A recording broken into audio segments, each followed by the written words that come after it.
ओम सहनाववतु सहनौ भुनक्तु सह वीर्यङ्करवावहै तेजस्विनावधीतमस्तु मा विद्विषावहै। ओम शान्तिः शान्तिः शान्तिः। ओम आप्यायन्तु ममाङ्गानि वाक्प्राणश्चक्षुश्रोत्रमथो बलमिन्द्रियाणि च सर्वाणि सर्वं ब्रह्मोपनिषदं माहं ब्रह्म निराकुर्याम् मा ब्रह्म निराकरोत् अनिराकरणमस्त्वनिराकरणं मे अस्तु तदात्मनि निरतेय उपनिषत्सु धर्मास्ते मयि सन्तु ओम शान्तिः शान्तिः शान्तिः। हरिः ओम श्री गुरुभ्यो नमः। हरिः ओम। सदाशिवसमारम्भां शङ्कराचार्यमध्यमाम् अस्मदाचार्यपर्यन्तां वन्दे गुरुपरम्पराम्। ॐ यैरिमे गुरुभिः पूर्वं पदवाक्यप्रमाणतः व्याख्याताः सर्ववेदान्ताः तान्नित्यं प्रणतोऽस्म्यहम्। પ્રજાપતિ વિદ્યા જ્યોતિર્વિદ્યા એમના આચાર્ય અને શ્રોતા શિષ્યોને આપણે નમસ્કાર કરીએ. આચાર્ય પરંપરાને આપણે નમસ્કાર કરીએ એ પણ અંતઃકરણ શુદ્ધિનું સાધન છે. આચાર્ય પરંપરાનું સ્મરણ પણ આપણું અંતઃકરણ છે એ શુદ્ધ કરનારું છે. એટલે આ મંગલાચરણ દ્વારા આપણે એ ભાવ પ્રગટ કરીએ. ઓમ નમો ભગવતે પ્રજાપતયે બ્રહ્મણે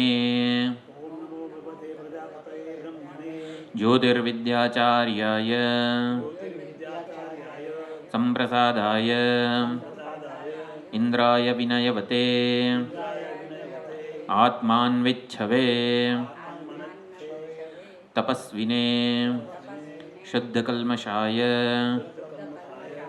क्षपितदोषाय एकशतम् उषितवते च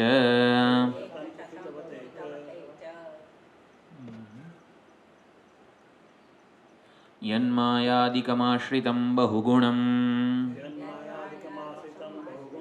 ब्रह्मचर्यादियुक्तो हृदा अवरुद्ध्य मूर्धगतया नाड्या प्राप्यापि सौत्रं पदम्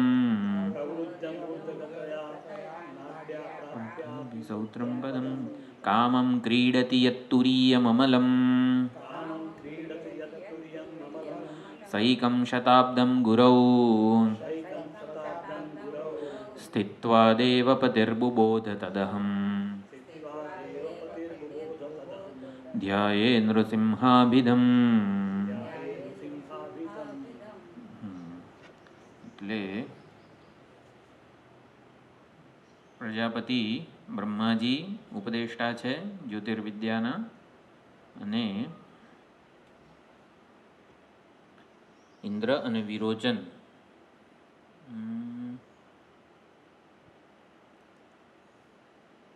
શિષ્યો છે. હકીકતમાં આ ખંડ જે રીતે ભણવો જોઈએ સ્તમાત્માનું મધુમિદ્ય વિજાનાતી 8 એટલે પ્રજાપતિ વિદ્યા છાંદોગ્ય ઉપનિષદ અધ્યાય 8 ખંડ 7. તો 7મા ખંડથી જ્યોતિર્વિદ્યા શરૂ થાય છે. પ્રજાપતિનો ઉપદેશ હતો જે યા આત્મા અપહત પાપમાં વિજરઃ વિમૃત્યુ વિશોકઃ વિજિઘત્સઃ અપિપાસઃ સત્યકામઃ સત્યસંકલ્પઃ. તો આત્માનું આ સ્વરૂપ લક્ષણ છે. તો સ્વરૂપ લક્ષણ અને તટસ્થ લક્ષણ. તટસ્થ લક્ષણને બીજું નામ છે ઉપલક્ષણ. જેને ઉપલક્ષણ કહેવામાં આવે છે એ હકીકતમાં તટસ્થ લક્ષણ જ છે. એટલે જેમ એવું કહેવાય કે વાંગ મે મનસી પ્રતિષ્ઠિતા, તો વાણી ઇન્દ્રિય મારા મનમાં પ્રતિષ્ઠિત થાવ વગેરે. કોઈ પણ કે વાણી એ સર્વ કર્ણેન્દ્રિયોનું ઉપલક્ષણ છે. યહ ચક્ષુષી દૃશ્યતે, શું છે? યા આત્મા જે પુરુષ આંખમાં દેખાય છે, તો આંખ એ સર્વેન્દ્રિયનું ઉપલક્ષણ છે. તો એવી જ રીતે એ અર્થમાં પણ ઉપલક્ષણ શબ્દ છે અને તટસ્થ લક્ષણના અર્થમાં પણ ઉપલક્ષણ શબ્દ છે. એટલે યાત્મા અપહત પાપમાં વિજરહ વિમૃત્યુ વિશોકઃ, આ બધા સ્વરૂપ લક્ષણો છે. કેમ ગયું? દેવદત્તનું ઘર આપણને શોધવું હોય તો તટસ્થ લક્ષણ કહેવામાં આવે કે પીળા રંગની દિવાલવાળું દેવદત્તનું ઘર છે. તો સોસાયટીમાં એન્ટર થયા, 40 ઘર હોય સોસાયટીમાં, અને 2-3 ઘર પીળા રંગની દિવાલવાળા રંગાયેલા હોય તો શું કરવાનું? હા, એટલે જે 2-3 ઘર છે એમાં દેવદત્ત, ભાઈ દેવદત્ત જે ઘરમાં રહેતો હોય એનું સ્વરૂપ લક્ષણ શું? દેવદત્ત પોતે. એટલે ભાઈ દેવદત્તનું ઘર છે, દેવદત્ત છે એવું આપણે પૂછવું પડે. એટલે તટસ્થ લક્ષણ વડે જે આપણું જેને જાણવાનું છે, પ્રાપ્ત કરવાનું છે, એમાં આપણે સ્વરૂપ લક્ષણ લગાડવાનું છે. તટસ્થ લક્ષણ વડે ઉપર છલ્લો બોધ મળે આપણને, પરંતુ એના દ્વારા આપણે સ્વરૂપ લક્ષણ, એટલે ય એષ અક્ષિણી પુરુષો દૃશ્યતે એષ આત્મેતિ હોવાચ પ્રજાપતિએ તટસ્થ લક્ષણ દ્વારા ઉપદેશ આપ્યો. હકીકતમાં આ એવું આપણે કહી ના શકીએ કે, એટલે મંત્ર ઉપરથી આપણને ખબર નથી પડતી કે ઇન્દ્ર અને વિરોચને આવી રીતે, આ તો આપણે જવાબ કહી દીધો પહેલેથી કે ઇન્દ્રએ છાયાત્માને આત્મા ગણ્યો અને વિરોચને છાયાત્મા જેનો પડછાયો પડે છે એ શરીરને આત્મા ગણ્યું. એવું શ્રુતિના મંત્રમાં ક્યાંય કીધેલું નથી. કંડિકામાં સ્પષ્ટ શબ્દોમાં ઇન્દ્ર અને વિરોચનની આ સમજ જન્મી એવું ક્યાંય કીધું નથી. એટલે હકીકતમાં તો પ્રજાપતિનો આ ઉપદેશ છે, ય એષ અક્ષિણી પુરુષો દૃશ્યતે એષ આત્મેતિ હોવાચ, આંખમાં જે આ ચેતન પુરુષ દેખાય છે એ આત્મા છે. આ ઉપદેશ આપ્યો, આ તટસ્થ લક્ષણ છે. હવે આંખમાં કોણ દેખાય છે આપણને? એટલે ઇન્દ્ર અને વિરોચનને આ ઉપદેશ આપવામાં આવ્યો. ઇન્દ્ર વિરોચનને બાજુએ મૂકીએ, આપણને પ્રજાપતિનો ઉપદેશ સમજવો છે. આંખમાં જે આ ચેતન પુરુષ દેખાય છે, એટલે આંખમાં ચેતન પુરુષ કોણ દેખાય છે? આપણે આપણી રીતે સમજવાનો, કંડિકાના અર્થને આપણી રીતે સમજવાનો પ્રયત્ન કરીએ. આપણી આંખમાં જે ચેતન પુરુષ દેખાય જે આત્મા છે, તો કોણ ચેતન દેખાય છે? આપણને એકબીજાની આંખમાં, પોતાની આંખમાં, એકબીજાની જવા દઈએ, આ ચક્ષુષી કીધું છે, અક્ષિણી કીધું છે, એટલે આંખમાં, આપણી પોતાની આંખમાં, આપણી આંખમાં કયો ચેતન પુરુષ દેખાય છે? હા, આંખની આંખ ના, એ ના દેખાય.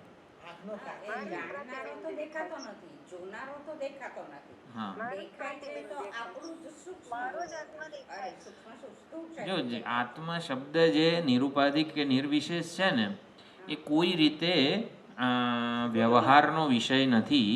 એટલે દેખાય છે, દૃશ્યતે વગેરે જે કીધું છે ને, એ હંમેશા આત્માના કોઈક સોપાધિક રૂપ માટે જ કીધેલું છે.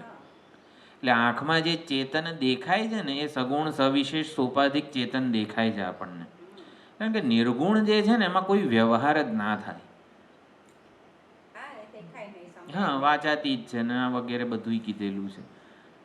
એટલે આંખમાં જે ચેતન દેખાય છે, કોણ દેખાય છે? તો ભાઈ આપણને જાગ્રતનો જે અભિમાની છે વિશ્વ, એ દેખાય છે, અનુભવાય છે. જો દેખાય છે એટલે અનુભવાય છે, જેના દર્શન થાય છે. આંખમાં કોણ દેખાય છે? આંખમાં શેની હાજરી જણાય છે? આંખમાં કયા ચેતનની ઉપલબ્ધિ જણાય છે? તો જોનારાની કે જાગ્રતનો અભિમાની જે દ્રષ્ટા છે એ. એટલે ય એશો અક્ષિણી પુરુષો દૃશ્યતે, એ શું કહેવાય? તટસ્થ લક્ષણ, એટલે કે વાચ્યાર્થ થયો. પ્રજાપતિ વડે જે અભિપ્રેત આત્મા હતો ત્યાં સુધી પહોંચવું હોય તો આ જે છે જાગ્રતનો દ્રષ્ટા અથવા તો વિશ્વ, જાગ્રત અભિમાની જે ચેતન છે એ, એના દ્વારા આપણે એના મૂળભૂત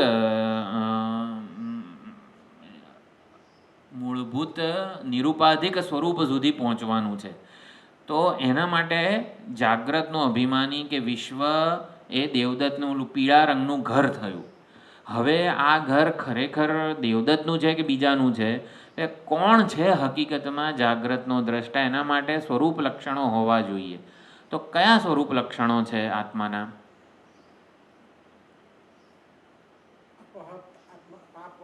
હા, પ્રજાપતિની જે ઉદ્ઘોષણા હતી ય આત્મા અપહત પાપમાં વિજરહ વિમૃત્યુ વિશોક વિજિગત્સહ અપિપાસહ.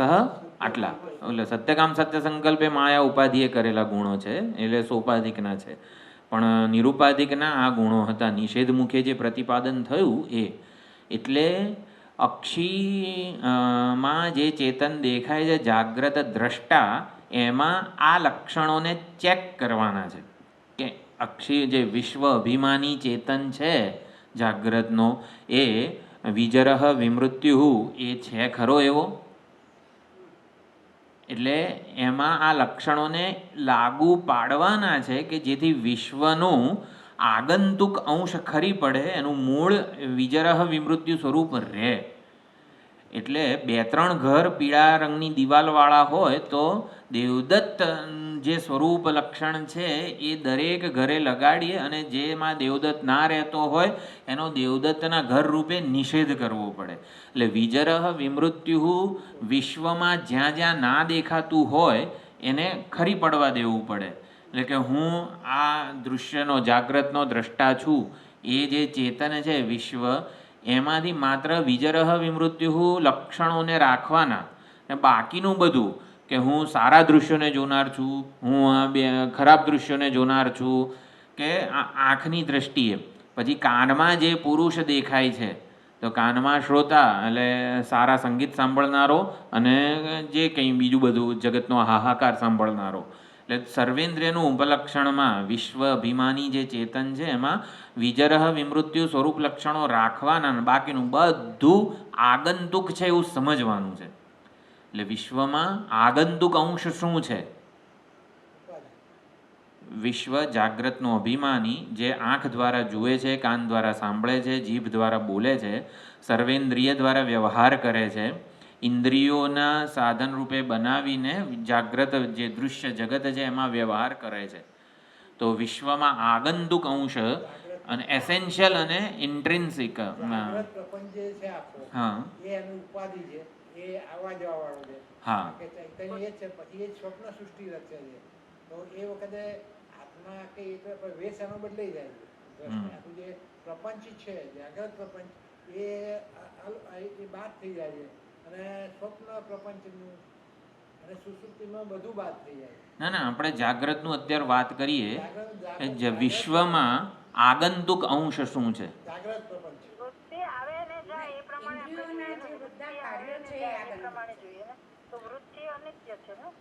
વૃત્તિ આવે અને જાય છે.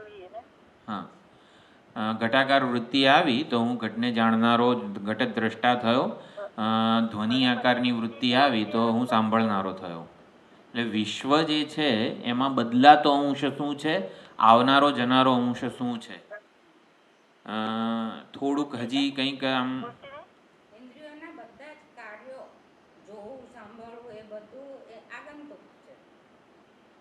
હું જાણું છું અને નથી જાણતો એ બધું દ્રશ્ય પ્રપંચમાં આવી જાય. હું જે જાણું છું, જેને જોયું છું અને જે નથી જોતો, મારા દ્રષ્ટિમાં નથી, મારી સમજમાં નથી, એ બધી વસ્તુઓ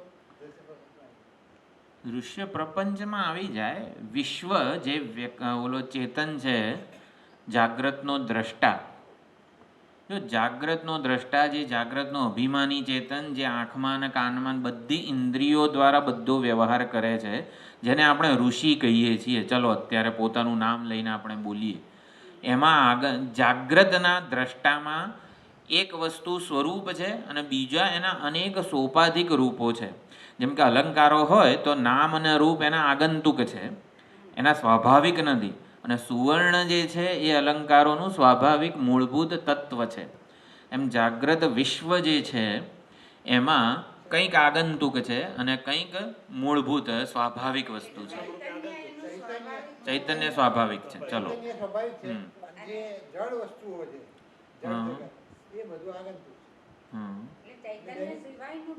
બીજું બધું છે ને એ જ જાણવાનું છે, એને કાઢવાનું છે ને એ સ્પષ્ટપણે એ વસ્તુ અનાત્મા રૂપે ઓળખાવી જોઈએ. તો વિશ્વરૂપી ઓળખ, જાગ્રત અભિમાની વિશ્વ જે છે એમાં એ ઓળખમાં આગંતુક અંશ, અનાત્માનો અંશ શું છે? અંતઃકરણની વૃત્તિઓ, બુદ્ધિમાં આવતા વિચારો, બધું જ બધું અનાત્મા અંશ છે. મારી બધી વિશેષતાઓ અનાત્મા છે.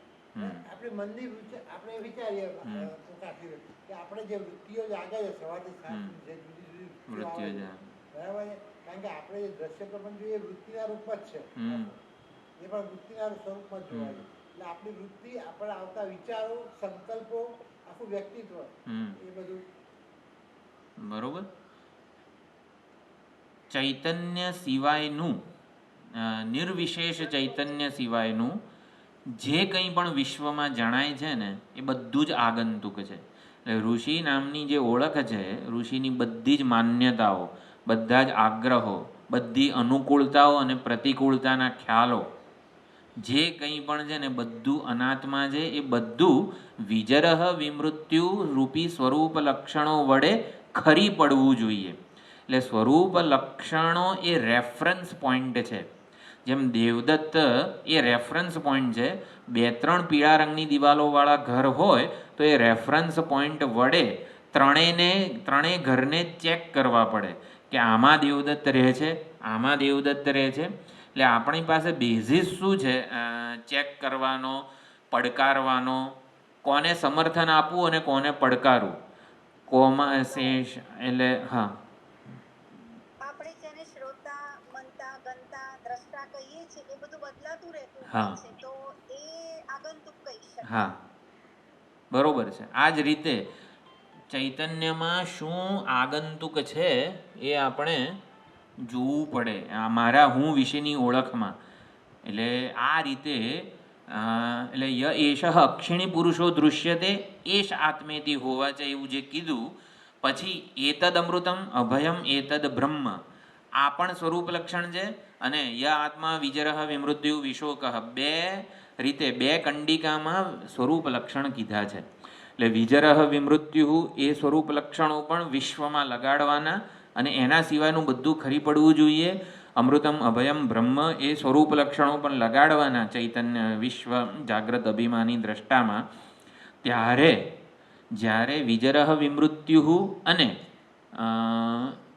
અભયમ અમૃતમ બ્રહ્મ આ સ્વરૂપ લક્ષણો જાગ્રતના દ્રષ્ટામાં જ્યારે લગાડીએ છીએ ત્યારે શું બાકી રહે છે? જ્યારે વિશ્વરૂપી જે આપણી ઓળખ છે જાગ્રત અભિમાની દ્રષ્ટામાં હું વિજરહ વિમૃત્યુ રૂપી લક્ષણો અને અભયમ અમૃતમ બ્રહ્મરૂપી સ્વરૂપ લક્ષણો લગાડું ત્યારે શું બાકી રહે? હજી થોડુંક કંઈક ઋષિ જે મને પોતાને હું કહું છું એ જાગ્રતનો અભિમાની અત્યારે હું વિશ્વ છું. એમાં હું ભૂખ વગરનો, તરસ વગરનો, વિજરહ વિમૃત્યુ, જરા મૃત્યુ, આ દાઢીના વાળ બધા વ્હાઈટ થયા છે એ મારા નથી વગેરે. ટૂંકમાં એટલે આ બધા વિજરહ વિમૃત્યુ સ્વરૂપ લક્ષણો હું ઋષિ નામની મારી ઓળખમાં લગાડું, અભયમ અમૃતમ બ્રહ્મ વગેરે ઓળખ હું લગાડું તો ખરી પડનારો અંશ આપણને ખબર પડી અત્યારે. હવે બાકી શું રહેશે? શુદ્ધ હું બાકી રહે. પછી બીજું કંઈક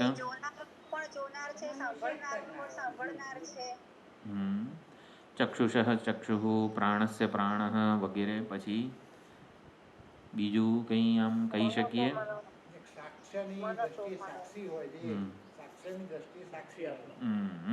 સાક્ષી એટલે જાગ્રત દ્રષ્ટામાં અનાગંતુક અંશને અનાગંતુક એટલે આવનારો ન જનારો અંશ છે એ જો જોવો હોય ને તો જાગ્રત સાક્ષી. એટલે એશો અક્ષિણી પુરુષો દૃશ્યતે એશ આત્મેતિ હોવા જ એના દ્વારા જાગ્રત દ્રષ્ટા કીધો. અને એતદ અમૃતમ અભયમ એતદ બ્રહ્મ દ્વારા જાગ્રત સાક્ષીનો નિર્દેશ કરેલો પ્રજાપતિએ. પ્રજાપતિએ આ રીતે ઉપદેશ આપ્યો. એટલે જાગ્રત દ્રષ્ટાને માધ્યમ બનાવીને જાગ્રતના સાક્ષી સુધીનો વિવેક કર્યો. એટલે કે ત્વમ પદાર્થ શોધન પ્રજાપતિએ કર્યું. એતદ અમૃતમ અભયમ એતદ બ્રહ્મ ત્વમ પદાર્થ શોધન છે. એટલે સ્વરૂપ લક્ષણ અને તટસ્થ લક્ષણ દ્વારા સ્પષ્ટ રીતે આ રીતે સમજાવ્યું કે જાગ્રતનું અભિમાની જે દ્રષ્ટા છે અને જાગ્રત એનું વિવેક કરીએ તો જાગ્રત સાક્ષી શેષ રહે છે, અવશિષ્ટ ચેતન જે શુદ્ધ છે, જે વિમૃત્યુ, વિશોક, વિજિગત્સહ વગેરે વાળું છે. અને અમૃત અભય બ્રહ્મ છે એ કેવી રીતે ને એ સમજાવશે. જે જાગ્રત સાક્ષી વિશ્વમાં સ્વાભાવિક અંશ છે ત્યાં સુધી આપણે પહોંચી શકીએ છીએ. વિજરહ વિમૃત્યુ વિશોકઃ વિજિગત્સઃ. પણ અમૃતમ અભયમ બ્રહ્મ છે ને એ શ્રુતિએ કહેવું પડે છે. શુદ્ધ હું અમૃત છું, અભય છું અને બ્રહ્મ છું એટલે કે સર્વ છું એ વિધિ મુખે કહેવું પડે છે. એ નિષેધ મુખે આપણે ત્યાં સુધી પહોંચી શકતા નથી. નિષેધ મુખે બહુ તો આપણે શુદ્ધ પ્રત્યેક અભિન્ન ચૈતન્ય જે છે ને ત્યાં સુધી પહોંચી શકીએ. પણ જે ચૈતન્ય શુદ્ધ સ્વરૂપે ઉપલબ્ધ છે સર્વના હૃદયમાં એ હકીકતમાં બ્રહ્મ છે, અમૃત છે, અભય છે ને એ કંડિકાએ, શ્રુતિ માતાએ, આચાર્યએ કહેવું પડે છે. એ શ્રોતા જાતે વિવેકપૂર્વક પહોંચી નથી શકતો. એટલા માટે પ્રજાપતિએ યેષ આત્મેતિ હોવા છે એતદ અમૃતમ અભયમ એતદ બ્રહ્મ એવું કીધું. એટલે આટલો ઉપદેશ જાગ્રતનો થયો. હવે શું છે? હા, એટલે આપણે જે ચોથો મંત્ર છે એની ભાષ્ય જોવાનું બાકી છે. હા, એટલે ઇન્દ્ર વિરોચન બંને ગયા અને 32 વર્ષ રહ્યા બ્રહ્મચર્યપૂર્વક. ત્યારે હવે પ્રજાપતિએ ઉપદેશ આપ્યો. ચોથો મંત્ર આપણે 8, 7, 4 એટલે કે ચોથી કંડિકા જે છે ને એ ગયા વખતે જોઈ હતી. એટલે એકવાર એ વાંચી લઈએ અને પછી એનું ભાષ્ય જોઈ લઈએ. તૌહ પ્રજાપતિ હિ ઉવાચ. એટલે પ્રજાપતિ હિ પ્રથમા છે એટલે તૌ જે છે દ્વિતીયા દ્વિવચન. આ હું છે ને થોડુંક સંસ્કૃત કહીશ હમણાં.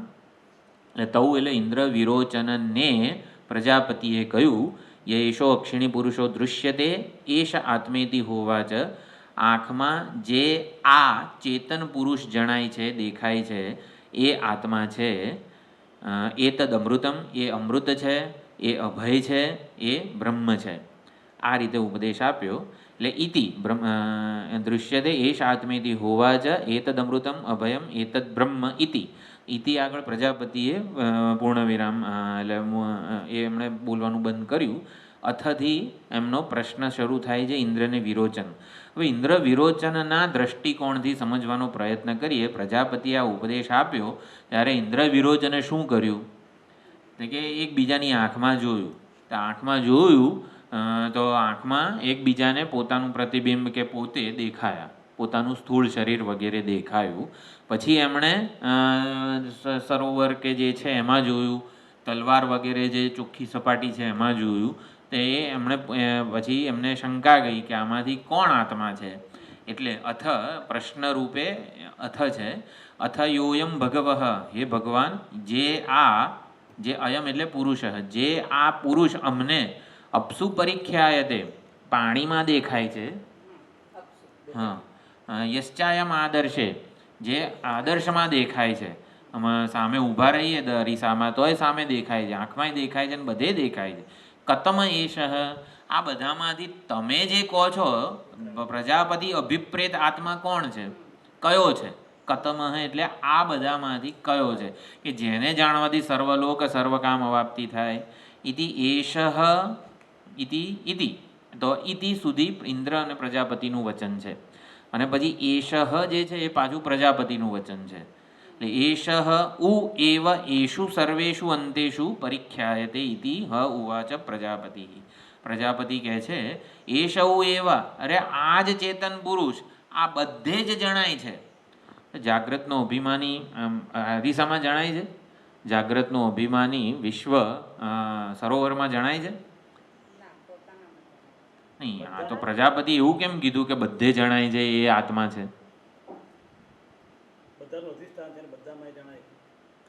પણ આપણે જો વાચ્યાર્થ પકડીએ ને, વાચ્યાર્થ શું છે? જાગ્રત દ્રષ્ટા વિશ્વ, ઋષિ વાચ્યાર્થ છે. યેષો અક્ષિણી પુરુષો દૃશ્યતે, બરોબર? એટલે ઋષિ સરોવરમાં દેખાય છે, તલવારમાં અને આદર્શમાં દેખાય છે. હા, એટલે એશૌ એવ સર્વેષુ અંતેષુ પરિખ્યાયતે. પ્રજાપતિએ ઇન્દ્ર અને વિરોચનની જે સમજ હતી કે ભગવાન આમાં દેખાય છે એ આ બધામાંથી કયો આત્મા છે, તો બધામાં જુદો જુદો દેખાતો હતો કે એક જ દેખાતો હતો? બધામાં જે જણાય છે તે.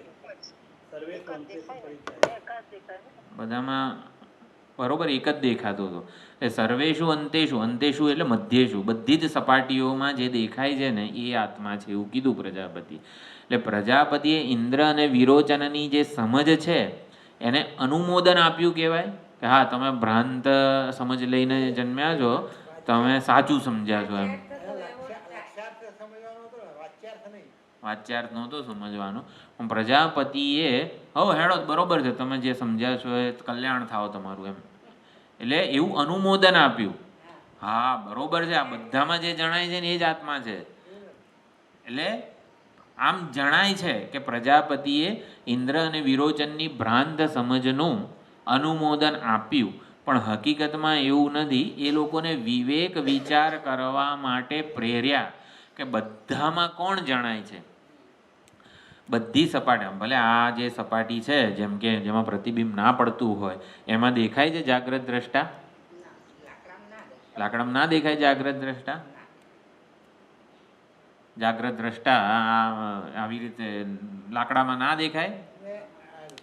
વિવેક કરીએ તો સત અને આનંદ સ્વરૂપે એની અંદર રહેલું જ છે દરેક જગ્યાએ. અધિષ્ઠાન તૈયાર રહેલું છે કીધું. સદરૂપે છે, ચિત્ત અને આનંદ નથી એમાં. એ તો આપણે કહીએ છીએ આનંદ એટલે ઉપયોગી, આનંદ એટલે ઉપયોગી પણ.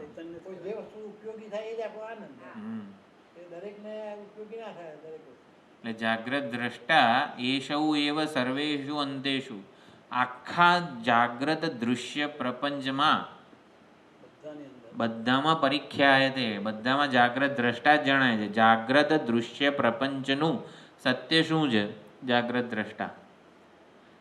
માંડુક્યમાં જેમ પ્રમાતા જાગ્રત પ્રમાતા વૈશ્વાનરની વાત કરીને સપ્તાંગ એકોનવિંશતિ મુખ વગેરે, પ્રથમ પાદ વૈશ્વાનર, તો એમાં જાગ્રત દ્રષ્ટાને કઈ રીતે સમગ્ર પ્રમેય પ્રપંચ અને એનો જાણનારો પ્રમાતા એને પ્રથમ પાદ કીધેલો છે. એ વિચારણા એટલે યાદ કરવી જોઈએ. જાગ્રત વિશ્વ કોને કીધો છે? આત્માનો પ્રથમ પાદ કે જે જાગ્રતમાં જણાય છે એ કોણ છે? સમગ્ર જાગ્રત પ્રમેય દૃશ્ય પ્રપંચ અને એનો જાણનારો. આપણને એવું લાગે છે કે અનેક બધા વિશ્વ છે, અનેક બધા ઓલા જાણનારા છે, પણ હકીકતમાં એવું નથી. જાગ્રત પ્રમેયનો પ્રમાતા એક જ છે.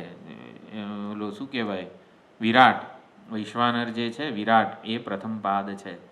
તો એષૌ એવ સર્વેષુ અંતેષુ પરિખ્યાયતે, એટલે વૈશ્વાનર પ્રથમ પાદ એમ સમજવાનું છે. એષ જે મારા માટે અભિપ્રેત છે, હું જેને આત્મા કહું છું ને, એ પ્રજાપતિ એષ અને અયમ વગેરે જ્યારે વાપરે છે ત્યારે પ્રજાપતિના મનમાં જે છે ને એની વાત કરે છે. અને ઇન્દ્રને વિરોચન એ પ્રજાપતિ વડે અભિપ્રેત આત્માને નથી પકડતા, એ પોતાની રીતે સમજે છે. એટલે હકીકતમાં ઇન્દ્ર અને વિરોચને એવું કે અમે જે સમજ્યા છીએ એ બરોબર છે, એટલે કતમ એષ આત્મા એમ કરીને પૂછ્યું ત્યારે પ્રજાપતિએ એવું કીધું કે આ બધે જે જણાય છે ને, તો પ્રજાપતિ આવું કેમ કહે છે? જો એમ એવું ઇન્દ્ર અને વિરોચન બધા શું છે, દેવોના અધિપતિ ને અસુરોના અધિપતિ હતા. એટલે આટલું નહીં સમજ્યા, આવું બધું ના બોલાય પ્રજાપતિથી. તમે જેને ઉપદેશો છો, આપણા કેટલા શરીર છે? તમારામાં કોઈને ખબર ના હોય, સ્થૂળ સૂક્ષ્મ અને કારણ એવા 3 શરીર છે, આટલું નહીં આવડતું, ખબર નહીં પડતી, એમ કરીને કોઈનાથી ના બોલાય એમ. એવું હોય, ઘણીવાર ભૂલીએ જઈએ આપણે કેટલા શરીર હતા એમ. એટલે ઘણીવાર અન્ય મનસ્ક હોય, બધું ઘણું હોઈ શકે, પણ એટલે કોઈને શ્રોતાને મને આ નથી આવડતું ને એવું ફીલ ના થવા દેવું જોઈએ. પૂજ્ય સ્વામી દયાનંદજી હંમેશા કહેતા હતા કે આ શ્રોતાને હંમેશા એના ઓલાથી ઉત્સાહિત રાખવાનો, જેની જિજ્ઞાસાને સમાવી નથી દેવાની. એ ભાષ્યકારે બહુ સુંદર રીતે પ્રગટ કર્યું છે. આપણે ખાલી એષૌ એવ સર્વેષુ અંતેષુ આમ તો વિચાર કરી લીધો છે, પણ એનું જે તાત્પર્ય છે ને એ એકવાર આપણે જોઈ લઈએ અને પછી ભાષ્ય જોઈએ. શિષ્યોના વિપરીત ગ્રહણની અનુજ્ઞા આપી. પ્રજાપતિના મનમાં હતું શું, કેમ એ આવું કર્યું? એટલે બંનેને આ વિદ્યા ગ્રહણની યોગ્યતા એમની ચાલુ રહે એટલા માટે અનુમોદન આપ્યું કે હા, આ બધામાં જે જણાય છે ને એ જ આત્મા છે. બાકી એટલે એમની વિદ્યા ગ્રહણની યોગ્યતા બની રહે. આટલું નહીં આવડતું એવું બધું કંઈક કહીએ ને તો પછી વિદ્યા ગ્રહણ માટે અસમર્થ બની જાય એ લોકો. એટલે એવું ના કીધું.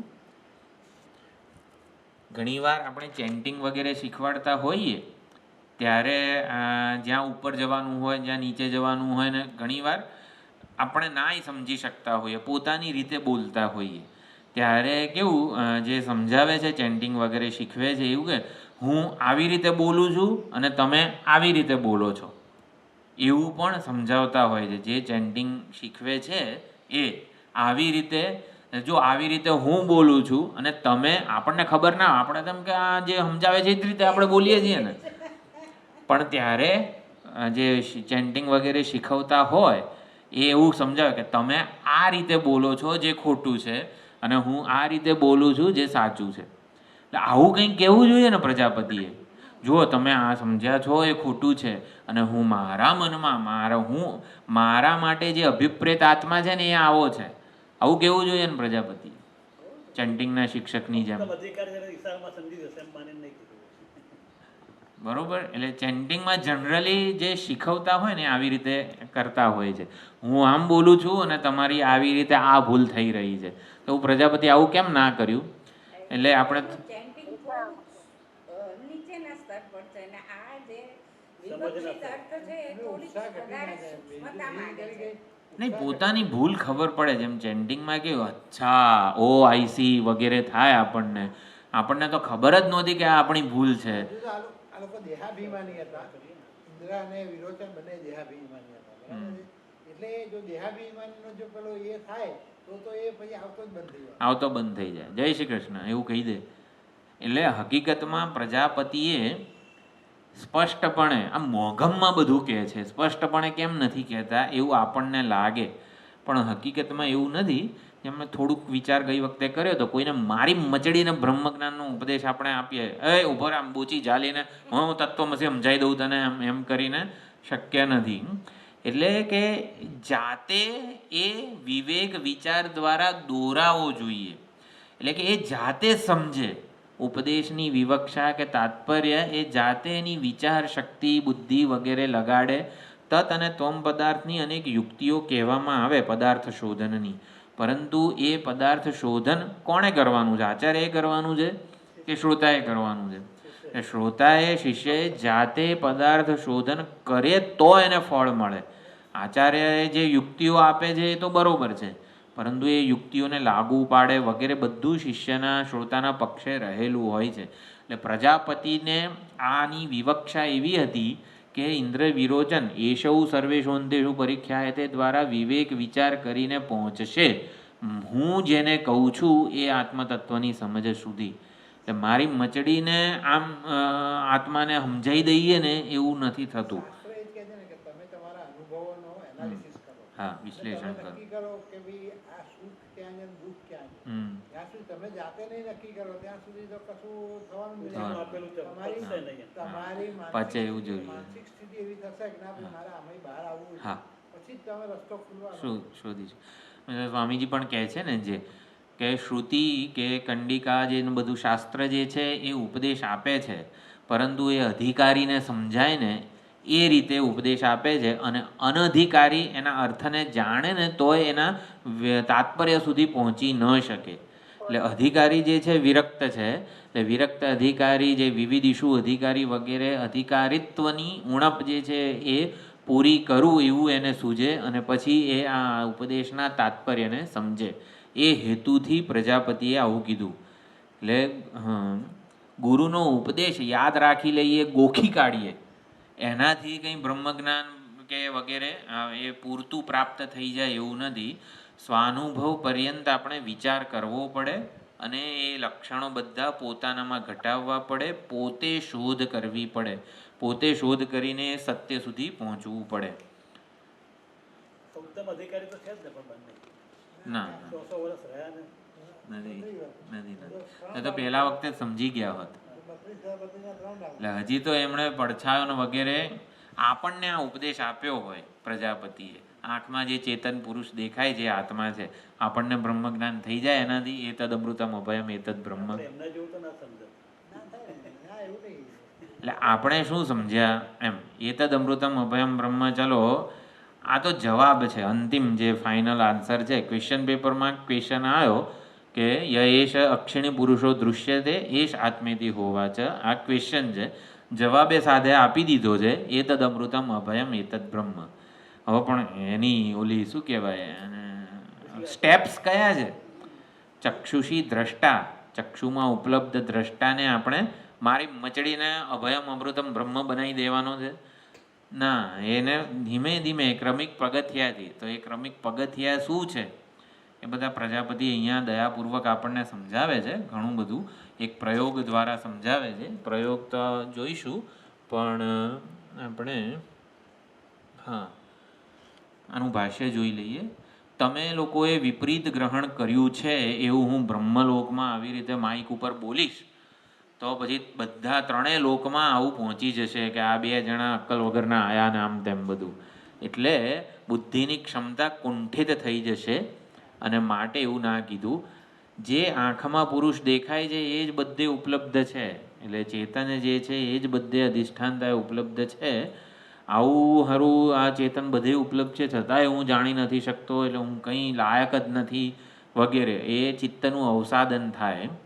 એટલામાં હું નિષ્ફળ રહ્યો આ ભાવ જો ઘર કરી જાય તો પ્રયત્ન છોડી દે માણસ. અને એ ન થાય એટલા માટે શિષ્યના આત્મવિશ્વાસને પુષ્ટ કર્યો, ક્ષીણ થવા ના દીધો. અને શિષ્ય નિસ્સંદિગ્ધ સમજે ત્યાં સુધી અલગ અલગ રીતે પ્રજાપતિએ ઉપદેશ આપેલો છે. એટલે અલગ અલગ રીતે ગુરુ સમજાવે છે.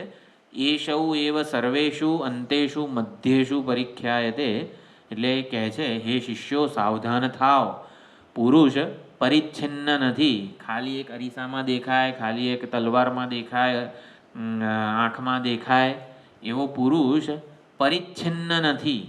એટલે હું જે સર્વેષુ અંતેષુ સર્વેષુ મધ્યેષુ બધે જે દેખાય છે એનો મતલબ શું થયો કે પુરુષ પરિચ્છિન્ન નથી, એક એટલે દેહાદિ ઉપાધિથી સીમિત નથી, સદ્વિતીય નથી. સદ્વિતીય એટલે પુરુષ સદ્વિતીય ભેદવાળો. જેમ કે આપણે 2 ઊભા હોઈએ અરીસાની સામે તો 2 પુરુષ દેખાય ને. હા, એટલે સદ્વિતીય નથી. એટલે સર્વેષુ મધ્યેષુ અંતેષુ એકઃ એવ પુરુષ. એટલે પુરુષ પરિચ્છિન્ન નથી અને પુરુષ સદ્વિતીય નથી. આવું સમજાવ્યું હતું. એટલે હું સર્વવ્યાપક ચૈતન્યને આત્મા કહી રહ્યો છું એવું સમજજો, એવું જાણે કે પ્રજાપતિએ કીધું. એ સૌ સર્વેષુ અંતેષુ, પણ છતાં એ સમજ્યા નહીં. એટલે એક પ્રયોગ દ્વારા સમજાવે છે. આપણે એકવાર ભાષ્ય જોઈ લઈએ આનું.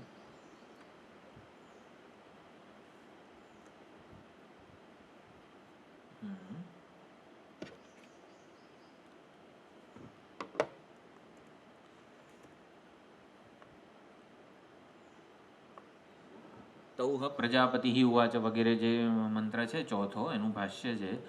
તૌ એવં તપસ્વિનૌ શુદ્ધ કલ્મષૌ યોગ્યૌ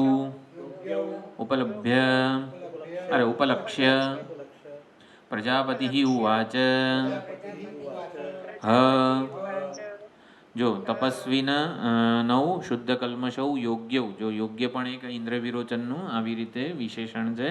એટલે આ રીતે મેં જે ઓલું મંગલાચરણ આપણે બનાવ્યું એમાં તપસ્વી શુદ્ધ કલ્મષ આમાંથી જ લીધા છે.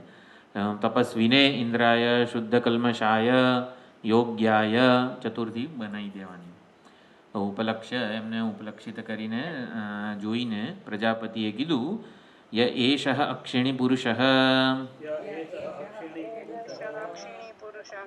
એક મિનિટ.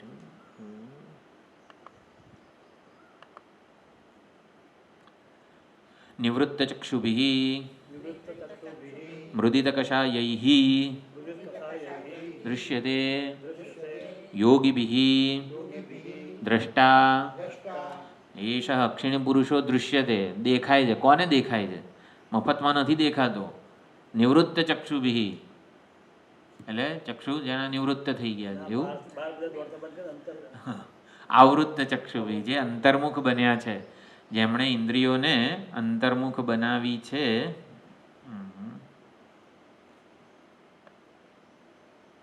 એક મિનિટ.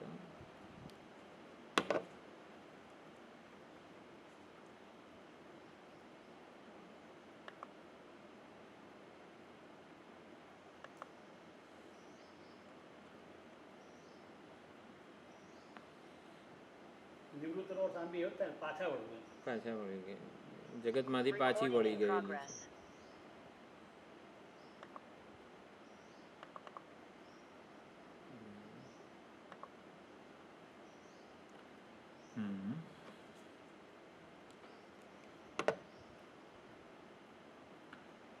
તો હા, નિવૃત્ત ચક્ષુભિ મૃદિત કષાયૈ, જેમના કષાય વગેરે મૃદિત થઈ ગયા, ધોવાઈ ગયા છે.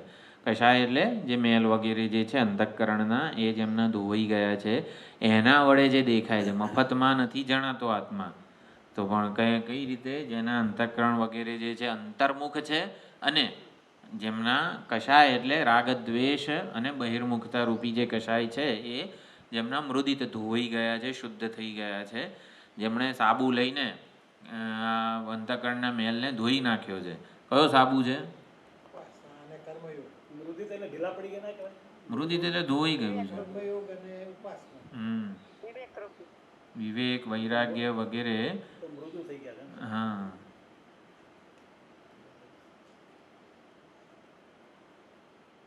મૃદિત કષાયાય આપણે જે આમને માટે વાપર્યું ને નારદજી માટે ભૂમ વિદ્યામાં, આ જ વસ્તુ હતી. તો યોગીભિ, તો એવા જે યોગીઓ છે એ એમના વડે દ્રષ્ટા, તો પુરુષને દ્રષ્ટા કીધું, જાગ્રત દ્રષ્ટા અભિમાની વગેરે. એષ આત્મા અપહત પાપમાદિ ગુણ યમ અવોચમ પુરા અહમ યદ્વિજ્ઞાનાત સર્વલોકકામ અવાપ્તિઃ એતદમૃતં ભૂમાખ્યમ અતઃ એવ અભયમ અતઃ એવ બ્રહ્મ વૃદ્ધતમમ ઇતિ. જો એટલે અપહત પાપમાદિ ગુણ યમ અહમ અવોચમ, જે મેં પહેલાં કીધો તો અપહત પાપમાં વિજરહ વિમૃત્યુ વગેરે પૂરા જે પહેલાં કીધો તો, અને જેના વિજ્ઞાનથી સર્વલોક કામ અવાપ્તિ થાય છે, એતદ અમૃતમ, એ અમૃત ભૂમા સ્વરૂપ છે. એટલે જે આત્મા ભૂમા સ્વરૂપ છે, એ ભૂમા હોવાથી અભય છે. શું હતું? યો વૈ ભૂમા તત્ સુખમ નાલ્પે સુખમ અસ્તિ, યો વૈ ભૂમા તદ અમૃતમ અથ યદલ્પમ તન્મર્ત્યમ. જ્યાં મર્ત્ય વગેરે જે છે એ વિનાશી વગેરે છે, એટલે ભયાન્વિત છે. અને અભય શું છે? ભૂમા જ એક અભય છે, અમૃત છે. અતઃ એવ બ્રહ્મ, અને માટે બ્રહ્મ છે, વૃદ્ધતમમ, સર્વવ્યાપક છે. અથ એતत् પ્રજાપતિના ઉક્તમ અક્ષિણી પુરુષઃ દૃશ્યતે ઇતિ વચઃ શ્રુત્વા છાયારૂપમ પુરુષમ જગૃહતુઃ. તો પ્રજાપતિએ કીધું અક્ષિણી પુરુષો દૃશ્યતે, એ વચનને સાંભળીને જગૃહતુઃ એટલે દ્વિવચન છે. જગ્રાહ હોત ને તો ઇન્દ્ર એક વચન હોત. જગૃહતુઃ એટલે ઇન્દ્ર અને વિરોચન બંને જણા એ ગ્રહણ કર્યું. લીટ પરોક્ષ ભૂતકાળનું રૂપ છે. એટલે જગૃહતુઃ એટલે છાયારૂપ, પડછાયા રૂપી પુરુષને એ લોકો આત્મા સમજ્યા, એટલે સમજ્યા અથવા તો ગ્રહણ કર્યું. ગૃહીત્વા ચ દૃઢીકરણાય પ્રજાપતિમ પૃષ્ટવંતૌ, પોતાની સમજ બરોબર છે કે નહીં તો એના માટે આચાર્યને પૂછ્યું. અથ યહ અયમ હે ભગવઃ અપ્સુ પરીખ્યાયતે પરિસમંતાજ્ઞાયતે યશ્ચાયમ આદર્શે આત્મનઃ પ્રતિબિંબાકારઃ પરિખ્યાયતે ખડ્ગાદૌ ચ કતમઃ એષઃ કતમઃ એષઃ येषां भवद्भिः उक्तः किं वा एकः एव सर्वेषु इति। तो दृढ़ीकरणाय प्रजापतिने पूछे છે, हे भगवान हे भगवः यह अयम अप्सु परिख्यायते परिसमन्तात् ज्ञायते। એટલે જળમાં જે પ્રખ્યાત રૂપે દેખાય છે, અમે જળ સામે ઊભા રહીએ તો જે પ્રખ્યાત ઓળખાય છે તે આત્મનઃ પ્રતિબિંબાકારઃ પરિખ્યાયતે, આત્માનું જ આવી રીતે પ્રતિબિંબ પડછાયો કે પ્રતિબિંબ દેખાય છે. ખડગાદૌ ચ, ખડગ એટલે કે તલવાર વગેરે જે એકદમ ચોખ્ખી ધારદાર સપાટીમાં જે દેખાય છે. કતમઃ એષઃ, એષામ ભવદ્ભિઃ ઉક્તઃ, એષામ એટલે આ બધા જે અમે 3-4 ઉદાહરણ આપ્યા, એષામ એટલે છઠ્ઠી વિભક્તિ, આ બધામાંથી નિર્ધારણ કરવું છે અમારે કે કયો આત્મા છે. ભવદ્ભિઃ ઉક્તઃ, તમે જે કહો છો કે જેને જાણવાથી બધું મળી જશે, આ બધામાંથી એ કયો આત્મા છે. કિં વા એકઃ એવ, શું એક જ છે, એટલે આ બધામાંથી કોઈક એક આત્મા છે. એ કિં વા એકઃ એવ સર્વેષુ ઇતિ, બધામાં એક જ, બધામાં કોઈક એક આત્મા છે સાચો, બીજા બધા ખોટા છે એમ. એવં પૃષ્ટઃ પ્રજાપતિઃ ઉવાચ એષૌ એવ યહ ચક્ષુષી દ્રષ્ટા મયા ઉક્તઃ ઇતિ એતન્મનસી કૃત્વા એષુ સર્વેષુ અંતેષુ મધ્યેષુ પરિખ્યાયતે ઇતિ હ ઉવાચ. આવું જ્યારે પ્રજાપતિને પૂછ્યું ઇન્દ્ર વિરોચને, ત્યારે કીધું આમણે એષૌ એવ યહ ચક્ષુષી દ્રષ્ટા મયા ઉક્ત, જે મેં કીધો તો ચક્ષુષી દ્રષ્ટા, એતન મનસી કૃત્વા, પ્રજાપતિ પોતે મનમાં કોને વિચારીને કહે છે. એટલે પ્રજાપતિ પોતે મનમાં એતન મનસી, એતત એટલે એતત કોને જશે?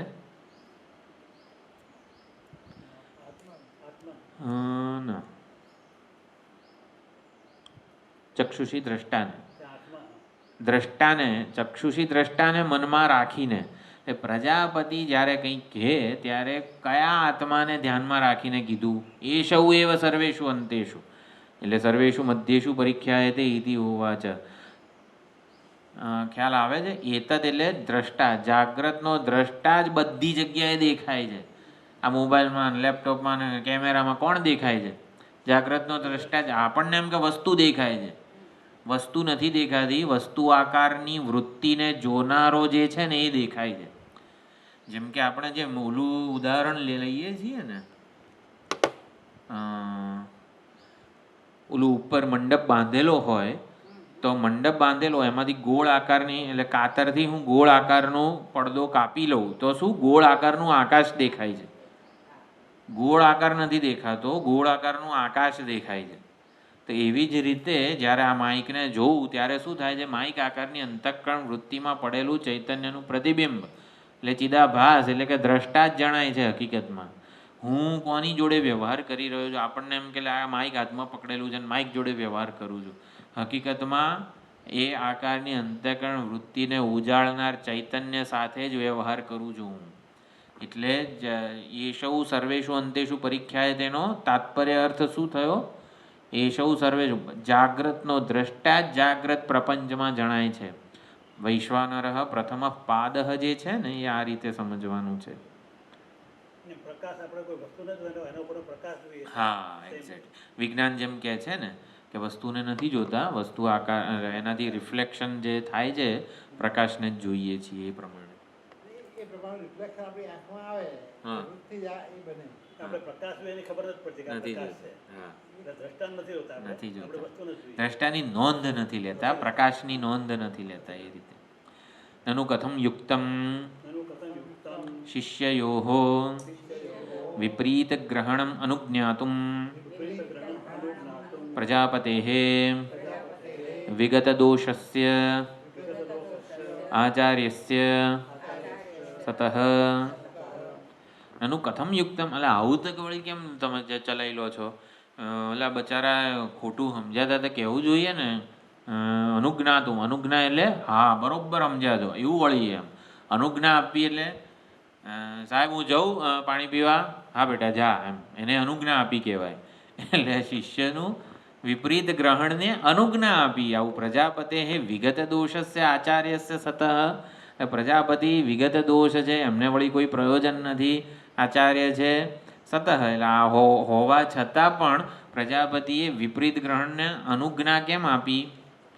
સત્યમેવમ ન અનુજ્ઞાતુમ. जो यहाँ नीचे है इस उक्ति से प्रजापति ने यह सूचित कर दिया है कि तुम मेरा अभिप्राय नहीं समझे. मैंने दृष्टा को आत्मा बतलाया है और तुम दृश्य को आत्मा समझ बैठे हो. એટલે સત્યમેવમ ન અનુજ્ઞાતુમ કથમ. પણ તો એવું આમ ચોખ્ખું કહેવું જોઈએ ને. હવે એ જ તો સમજવાનું છે. એ જ મેં કીધું ને કે સીધે સીધું ના કહેવાય. કારણ કે એક તો એ લોકો ઊંચા લેવલના વ્યક્તિ હતા, બરાબર? હવે જો જતા રહે ભાગીને. અને જાતે દોરાય ને એ અગત્યનું છે. જેમ કે અત્યારે આપણે છે ને જે ભૂલ તો ના કહેવાય, પણ હું એવું માનું છું કે છાંદોગ્ય ઉપનિષદ લગભગ બધાએ સાંભળેલું હશે આ પ્રજાપતિ વિદ્યા, બરોબર? એટલે જાણે કે જવાબ ખબર છે, પણ પહેલા જ ક્લાસમાં મેં કહી દીધું કે એ ઈશો અક્ષિણીપુર એ તટસ્થ લક્ષણ છે અને ઓલા સ્વરૂપ લક્ષણ છે. તટસ્થ લક્ષણમાં સ્વરૂપ ઘટાડવાના હોય. આ બધું પહેલાંથી કહી દીધું ને, એટલે કે તમે એક જ દિશામાં જાઓ. એ આવું હકીકતમાં ના થવું જોઈએ. દોરાવું વિચાર દ્વારા પોતે શ્રોતા દોરાય ને એવું વાતાવરણ. આવું મને ક્યારે થયું હતું? જ્યારે અધ્યાસ ભાષ્ય કોર્સમાં જ્યારે અધ્યાસ ભાષ્ય ભણતા ચાલુ થયું, યુષ્મદ અસ્મદ પ્રત્યય ગોચર્યો હો, વિષય વિષયણો હો, તમ પ્રકાશ, બધું જે સમજવાનું ચાલુ થયું ત્યારે ચર્ચાઓ, કારણ કે આટલું અઘરું એ રત્નપ્રભાને બધું જે હતું, શાંકર ભાષ્ય હોય, રત્નપ્રભા હોય, આનંદગીરી હોય, એટલે આ બધું, એટલે કહેવા શું માગો છો તમે? ભાષ્યકાર કે ગમે તે વક્તાને આપણે કહીએ કે તમે કહેવા શું માગો છો? હવે કહેવા શું માગે છે પહેલેથી કહી દે ને તો આપણે એક જ રીતે આપણી વિચાર પેટર્નને નક્કી કરી દઈએ. અધ્યાસ સિદ્ધ કરવા માગો છો કે અધ્યાસનો નિષેધ કરો છો? અધ્યાસ મિથ્યા ઇતિ ભવિતુમ યુક્તમ. તો એટલે ખબર જ નહોતી પડતી. આખું જે અધ્યાસ આક્ષેપ ભાષ્ય અને સમાધાન ભાષ્ય પૂરું થયું બ્રહ્મસૂત્રનું, ત્યાં સુધી અધ્યાસને ભાષ્યકાર સમર્થન આપે છે કે અધ્યાસનો નિષેધ કરે છે એ જ ખબર નહોતી પડી. પછી છેલ્લે ખબર પડી, પણ ત્યાં સુધી એક મિસ્ટ્રી કે ચમત્કાર જ રહ્યો હતો. હવે અત્યારે આપણને પહેલેથી ખબર છે કે અધ્યાસ સિદ્ધ કરે છે. અધ્યાસ ભાષ્યની રચના ભાષ્યકારે શેના માટે કરી? અધ્યાસ છે એવું સાબિત કરવા માટે. હવે આવું પહેલેથી જ કહી દઈએ તો શ્રોતા જે છે ને એ ભાષ્ય ટીકા વગેરેના વિચાર ભાથાને પોતાની રીતે સમજવાનું બંધ કરી દે. હા, ભાષાકારે કીધું ને અધ્યાસ છે, હા એક્ઝેક્ટલી. એટલે હકીકતમાં મેં તો પહેલેથી જવાબ કહી દીધો, હવે એ સૂઝ્યું એ પ્રમાણે આવ્યું એમ. પણ આપણે પ્રજાપતિના વચન ઉપર જાતે વિચાર કરીને પ્રજાપતિનું શું ઇન્ટેન્શન હતું એ રીતે દોરાઈએ. પ્રણાલિકામાં આ જ ભૂલ છે ને, આપણે ગોખાઈને પરીક્ષાલક્ષી તૈયારીઓ કરાવી દે, સમજાવીએ પણ એને સમજીને પોતે પોતાની રીતે તૈયાર, કારણ કે એને પરીક્ષાલક્ષી તૈયારીઓ કરાવે એટલે વિદ્યાર્થી ગોખણીઓ થઈ જાય, એટલે એને આજુબાજુનું શું છે કશું ખબર. એટલા માટે મેં આજે શરૂઆતમાં આખું એ રીતે કે તમને શું વિશ્વમાં અનાગંતુક અને આગંતુક કયા અંશ દેખાય છે ને આ તે બધું, એટલે મેં વિચારણા કરી કે જાતે આપણે એ રીતે આમ પ્રજાપતિનું તાત્પર્ય શું હતું, વિવક્ષા શું હતી, આ બધા આ વાક્યની પાછળ. આ વાક્ય દ્વારા એમણે સીધું કઈ રીતે ઇન્દ્રને વિરોચનને બોધ આપ્યો વગેરે. એટલે એ જાતે દોરાવવું જોઈએ આપણે, એ મેઇન આમાં સમજવાનું છે. હા, જાતે વિચાર ના થાય. હા, બધા સ્ટેપ્સ આપણે જાતે વિચારવાના છે. એટલે કથમ આત્મની અધ્યારોપિત આત્મની અધ્યારોપિત પાંડિત્ય મહત્વ પાંડિત્ય મહત્વ બોધૃત્વ એક મિનિટ બોધૃત્વ જો એટલે પાંડિત્ય મહત્વ બોધૃત્વ એટલે બંને જણા ઇન્દ્ર અને વિરોચન બંને રામૌ એવી રીતે છે. બંને પોતાનામાં અધ્યારોપિત પાંડિત્ય મહત્વ અમે મહાન છીએ, અમે પંડિત છીએ, અમે બોધા ઘણું બધું જાણનારા છીએ એવું અભિમાન ધરાવતા હતા એમ. એટલે આત્મની અધ્યારોપિત પાંડિત્ય મહત્વ બોધૃત્વ પછી સ્પેસ હોવી જોઈએ. હિ ઇન્દ્ર વિરોચનૌ તથા એવ ચ પ્રથિતૌ લોકે. જો અહીંયા ગીતા પ્રેસની ચોપડીમાં પ્રજાપતિ વિષયક આક્ષેપ વારણમ, એ પ્રજાપતિ ઉપર જે આક્ષેપ થયો આવું કેમ કીધું મોગમમાં અને બધું, તેને આક્ષેપનું નિવારણ ભાષ્યકાર કરે છે. જો ભાષ્યકાર વકીલાત કરે છે પ્રજાપતિની, પ્રજાપતિ સાચા જ છે એમ કરીને. એટલે પોતાનામાં અધ્યારોપિત આ ઇન્દ્ર વિરોચન જે છે એ ભાઈ આવી પોતાને આવો પોતાના વિશે આવો વહેમ ધરાવતા હતા. અધ્યારોપિત કર્યું એટલે શું? પોતાના વિશે અમે પંડિત છીએ, મહાન છીએ, અમે આટલું બધું જાણનારા છીએ એવો વહેમ ધરાવતા હતા. વિરોચનૌ તથા પ્રથિતૌ લોકે, અને આવું પ્રથિત એટલે કે પ્રસિદ્ધ છે લોકમાં કે ઇન્દ્ર વિરોચન અત્યંત મહાન છે. તૌ યદી પ્રજાપતિના મૂઢૌ યુવામ વિપરીત ગ્રાહિણૌ ઇત્યુક્તૌ સ્યાતામ તતઃ તયોઃ ચિત્તે દુઃખમ સ્યાત. અને જો પ્રજાપતિઓ કહે અક્કલ વગરના બે જણા શું અક્કલ ઉડલુના પઠ્ઠાના આમ તેમ કંઈક બોલ્યા હોત, એટલે સમજતા નથી, આમ તેમ ઉલટું બધું ગ્રહણ કરી લીધું છે, આવું બધું જો કહે તો તયોઃ ચિત્તે દુઃખમ સ્યાત, એમના ચિત્તમાં દુઃખ જન્મે વગેરે. તજ્જનિતાચ્ચ ચિત્ત અવસાદાત પુનઃ પ્રશ્ન શ્રવણ ગ્રહણ અવધારણમ પ્રતિ ઉત્સાહ વિઘાત સ્યાત.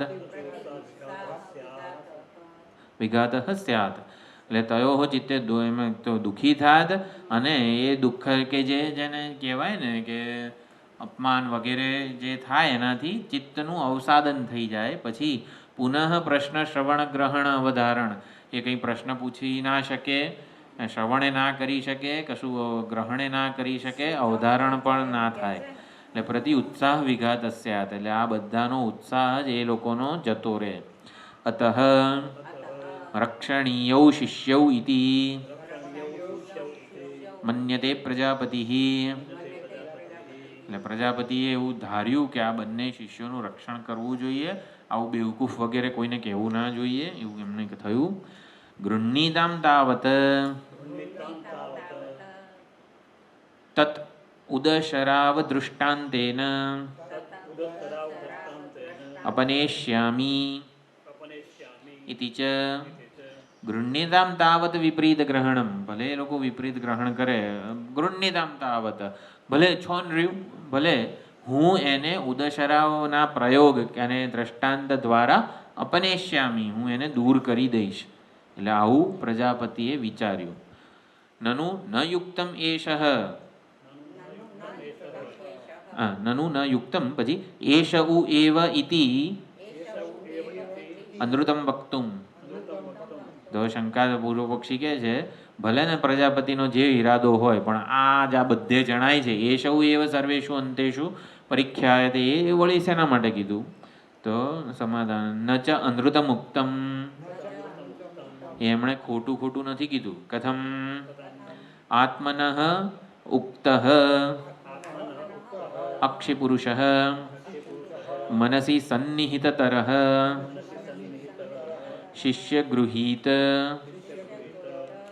શિષ્યગૃહીતાત છાયાત્મનઃ સર્વેષાં ચ આભ્યંતરઃ ઇતિ શ્રુતેઃ તમ એવ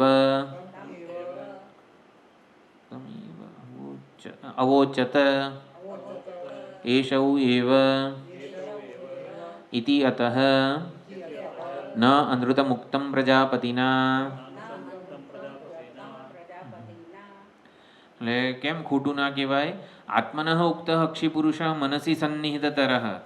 આત્મનઃ એટલે પોતાના દ્વારા, આત્મા નહીં અહીંયા, પોતાના દ્વારા. પ્રજાપતિએ પોતાના દ્વારા જે કહ્યો તો અક્ષિપુરુષ કે દ્રષ્ટા, મનસી સન્નિહિતતરઃ એટલે પોતાને મનમાં સન્નિહિત એટલે કે નજીક છે. મારી સમજમાં જે આત્મા છે, પ્રજાપતિ એવું વિચારે છે કે મારી સમજમાં, મારા મનમાં કયો આત્મા છે? સન્નિહિતતરઃ. હું જે આત્માને ધ્યાનમાં રાખીને બોલી રહ્યો છું, શિષ્ય ગૃહિતા એ આત્મા, મારા મનમાં સન્નિહિત મને જે આત્મા છે એ શિષ્ય ગૃહિતા છાયાત્મનઃ કરતા જુદો છે. શિષ્યોએ જે ગ્રહણ કર્યું છાયાત્મા કરતા જુદો છે. એ કયો છે? સર્વેશામ ચ આભ્યંતરઃ. જે આ બધામાં જણાય છે ને એમાં એ આભ્યંતર અંદર છે. જાગ્રત દ્રષ્ટા ક્યાં છે? બધાની અંદર છે, આંતર છે, પ્રત્યેક છે એમ. ઇતિ સર્વેશામ હા શિષ્ય ગૃહિતાત પંચમી વિભક્તિ. શિષ્યોએ ગ્રહણ કરેલા છાયાત્મા કરતા મારો સન્નિહિતતર, મારા મનમાં જે આત્મા છે ને એ જુદો છે. હા એમ. એ કેવો છે? સર્વેશામ ચ આભ્યંતર. હું તો આંતર, બધાની અંદર જે આ ઉપાધિનો જાગ્રત દ્રષ્ટા, આ ઉપાધિનો જાગ્રત દ્રષ્ટા, આ ઉપાધિનો જે જાગ્રત દ્રષ્ટા છે, બધાની અંદર જે રહેલો છે, આ ઉપાધિનો જાગ્રત દ્રષ્ટા જે છે, વિશ્વ છે, ઋષિ છે વગેરે, આ ઉપાધિ બીજી બધી, બધા જીવોના આંતર જે છે ને એ એક જ છે. આપણને એવું લાગતું હોય કે આ જુદો છે, આ જુદો છે, આ જુદો, આ જુદો છે. સર્વેશામ ચ આભ્યંતર, બધાની અંદર રહેલો છે એ કોણ છે? એક જ છે. તમ અવોચત, તમે એવા અવોચત, બધાની અંદર જે એક રહેલો છે ને મારા મનમાં એ છે આત્મા.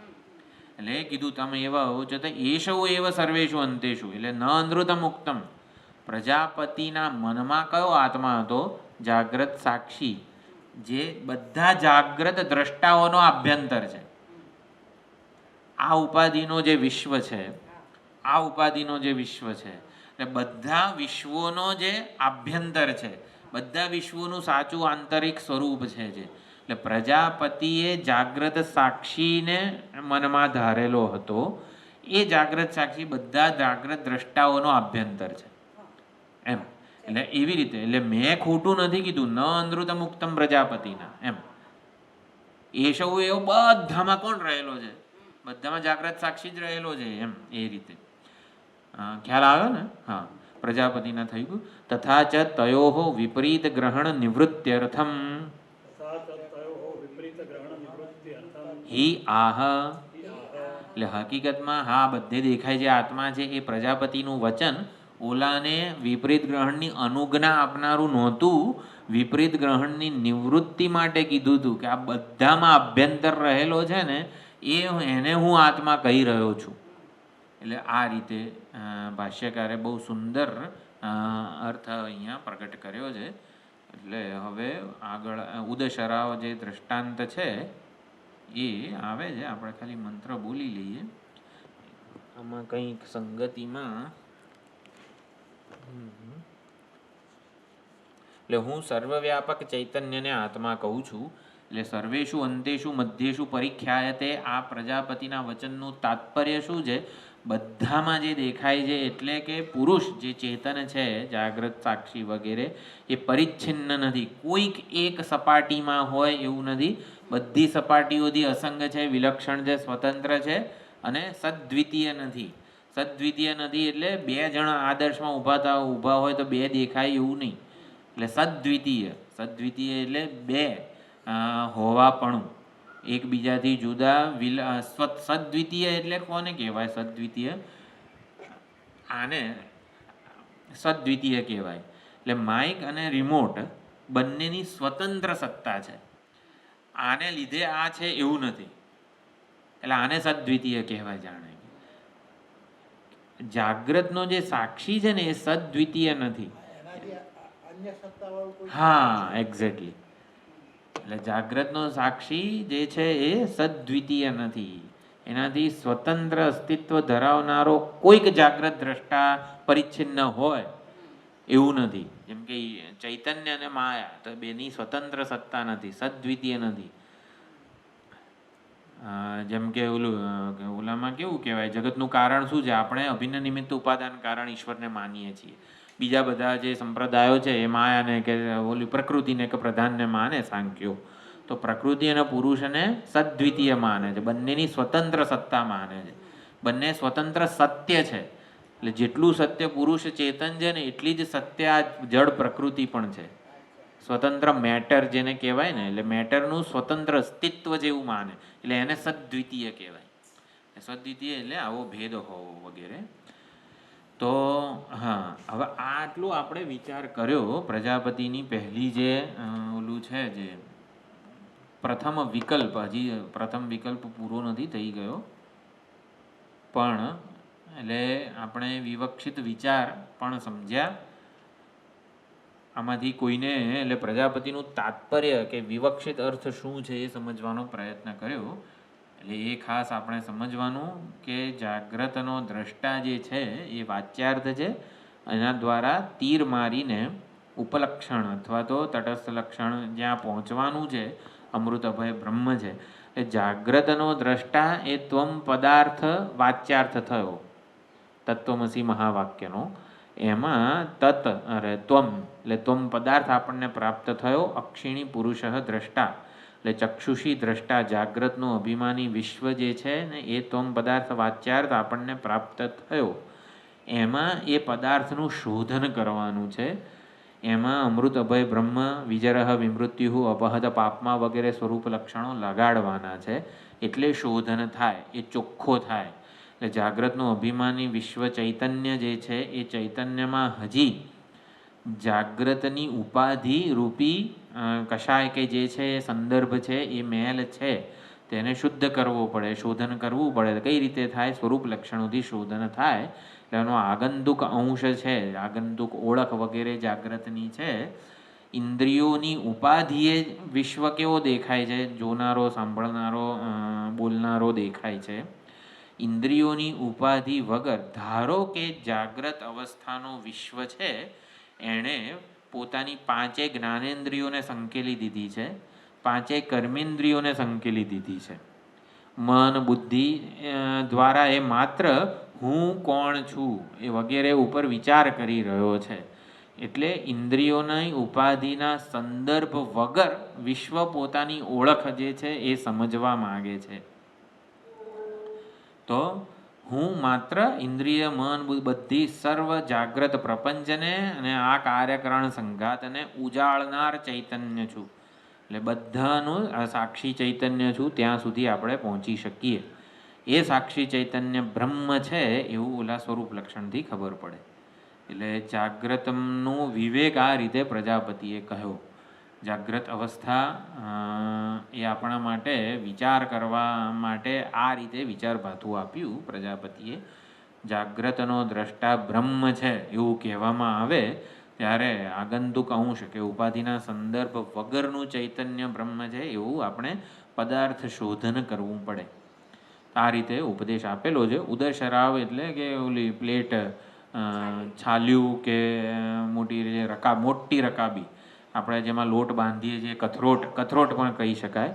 કથરોટમાં પાણી ભરવાનું કીધું ને પછી સુંદર પ્રયોગ કરાવ્યો કે તમે તમારું પ્રતિબિંબ, તમે એકવાર એક કામ કરો, કથરોટ લઈ આવો, એમાં પાણી ભરો અને પછી પોતાને જુઓ તો હવે શું દેખાય છે?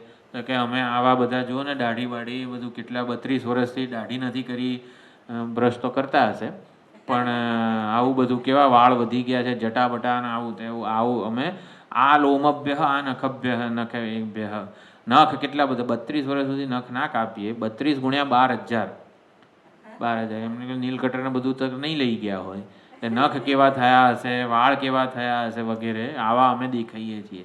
એક કામ કરો, સારું તમે એક બધું ઓલા સલૂનમાં જઈ આવો, એટલે બધું ચોખ્ખું બધું મેકઅપ બેકઅપ કરીને આવો, સારા વસ્ત્રો ને બધું પહેરે. એટલે આવતા ક્લાસમાં બધાએ સરસ મેકઅપ કરીને આવવાનું, સારા વસ્ત્રો ને આ તે વસ્ત્રાભૂષણ બધા ઠાઠ માઠ સહિત આવો અને પછી ઉદયશરા ઓલા કથરોટમાં જુઓ કેવા કે અમે બહુ સુંદર સરસ દેખાઈએ છીએ.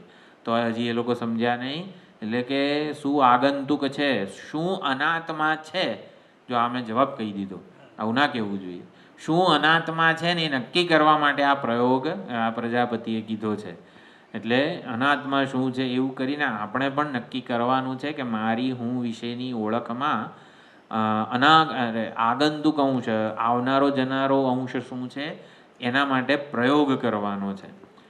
તો એ પ્રમાણે આગંતુક અંશમાંથી તાદાત્મ્ય સંકેલવા માટે આ ઉદશરા વગેરેનો પ્રયોગ પ્રજાપતિ કરાવે છે. આપણે આવતી વખતે જોઈશું.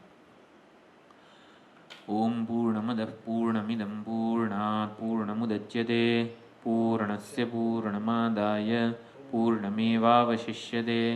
ઓમ શાંતિ શાંતિ શાંતિ. હરિ ઓમ શ્રી ગુરુભ્યો નમઃ. હરિ ઓમ.